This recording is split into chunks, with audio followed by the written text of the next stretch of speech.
Salam Ustaz Hadi, Waalaikumsalam warahmatullahi wabarakatuh. Mendoakan orang sakit koma, apa yang dibaca? Doa-doa untuk orang sakit pada umumnya, dan yang kedua adalah doa-doa khusus spesial bagi penyakit-penyakit yang sifatnya barangkali sebagian manusia sudah melihatnya cukup berat. Ya, doa-doa yang umum kita bisa bermohon kepada Allah seperti yang diajarkan Nabi sallallahu alaihi wasallam, itu kan Allahumma innaka antas syafi la syifaa illa bi syifaika, ya Allahumma shfi syifaan ajila syifaan la yughadiru saqama, misal itu yang paling standar. Atau ada doa-doa yang kita bisa teladani dari kisah-kisah para nabi ya, yang pernah kemudian diuji dengan sakit dan diminta Rasulullah SAW belajar dari itu semua. Contoh misalnya kalau sakit-sakit standar yang kita rasakan sendiri, kita bisa bacakan sendiri, kita merasakan, kita bisa rasakan. Maka itu misalnya di Quran surah ke-26 Asy-Syu'ara di ayat ke-80, ketika doa Nabi Ibrahim alaihissalam diabadikan di situ. Wa idza maridtu fahuwa yashfin. Pegang yang sakitnya. Ya, dan saya biasa mengamalkan itu juga, dan alhamdulillah senantiasa mendapatkan barakah dari apa yang dimohonkan itu ya. Jadi misalnya saya pas kemarin di Sumatera, teman-teman yang di Sumatera tahu itu, yang di Padang khususnya, yang saat saya ke Batu Sangkar sudah di Bukit Tinggi itu, ya, yang Bukit Tinggi itu dan setelah itu ke Aur Kuning gitu ya.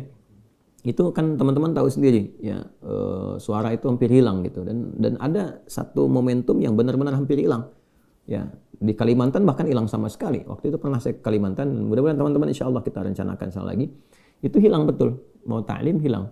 Ya, kemudian ya bismillah, sambil dipegang, dirasakan, kita mohonkan dengan tulus, ikhlas, kita minta ya Allah, Engkau berikan amanat untuk mengajar, Engkau pula yang memberikan kelancaran, kemudahan. Kita minta wa idza maridtu fahuwa yashfin. Ya, untuk kita jadikan domirnya mukhatab. Wa idza maridtu fa anta tashfin. Ya Allah, kalau saya sakit pasti Engkau sembuhkan. Enggak mungkin Kau Maha Penyembuh kan? Lalu kita berikan herbal tentu gitu kan, kemudian kita pegang lagi. Alhamdulillah, begitu mulai mengaji keluar sampai lancar. Nah, setelah selesai hilang lagi gitu. Nanti apa namanya, diberikan kesempatan istirahat, ada lagi. Alhamdulillah. Nah, kalau yang kira-kira cukup parah, dokter mengatakan mustahil seperti ini, ada koma dan sebagainya. Nah, ini yang seperti ini bisa doanya Nabi Ayyub alaihissalam. Itu di Quran surah ke-21. Coba ya lihat. Quran surah Al-Anbiya 21 ayat 83 sampai 84. Ayat 83-nya Allah Subhanahu wa taala menyampaikan wa ayyuba idna rabbahu anni massani yadhurru wa anta arhamur rahimin. Itu doanya.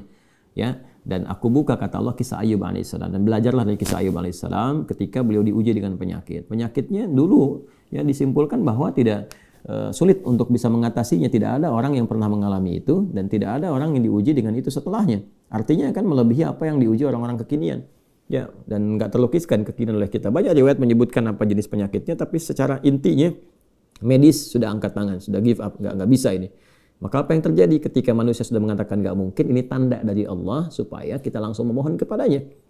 Dan Allah berkehendak mengabulkan langsung tanpa campur tangan siapapun untuk menunjukkan cinta kasih Allah. Nah, cinta kasih itu bisa lahir dari kesungguhan kita beribadah. Makanya kalau ada penyakit atau ujian apapun yang dirasakan berat, manusia nggak bisa atasin, ini tanda untuk kita meningkatkan ibadah kepada Allah.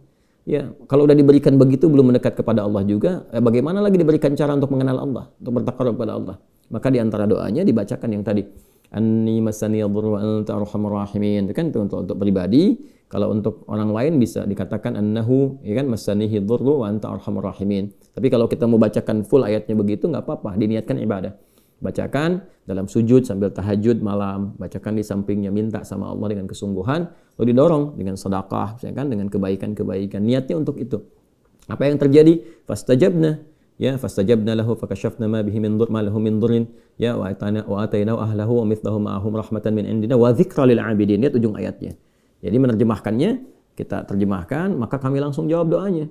Ya kan? Maka disembuhkan Ayyub alaihissalam dari penyakitnya, didatangkan kembali keluarganya. Maksudnya setelah sembuh istrinya mengandung kembali, keluarganya kemudian balik dalam arti lahir lagi. Bahkan lahir 2 kali lipat dari sebelumnya. Ada yang mengatakan sebelumnya anaknya 12 dan lahir kembar sampai ada 24 anak. Kaya lagi setelah itu. Tapi ujungnya lihat, wa dzikra lil 'abidin. Dzikra ini pengingat, contoh bagi orang-orang yang diuji dengan rasa atau ujian yang seperti serupa, substansinya sama walaupun dengan cara yang berbeda. Misal tiba-tiba Anda bekerja dari yang omsetnya, hartanya mapan, kaya, tiba-tiba kemudian hilang dalam sekejap, gitu kan? Wah, ada yang tertipu, ada yang macam-macam, hilang harta, ya, aset hilang. Nabi Ayub kan begitu, sehari hilang semua, ternaknya habis, ya, kemudian kebunnya terbakar dan sebagainya hilang. Yang kedua ada yang diuji dengan orang-orang terdekat yang meninggal dan sebagainya, ya, seperti Nabi Ayub diuji.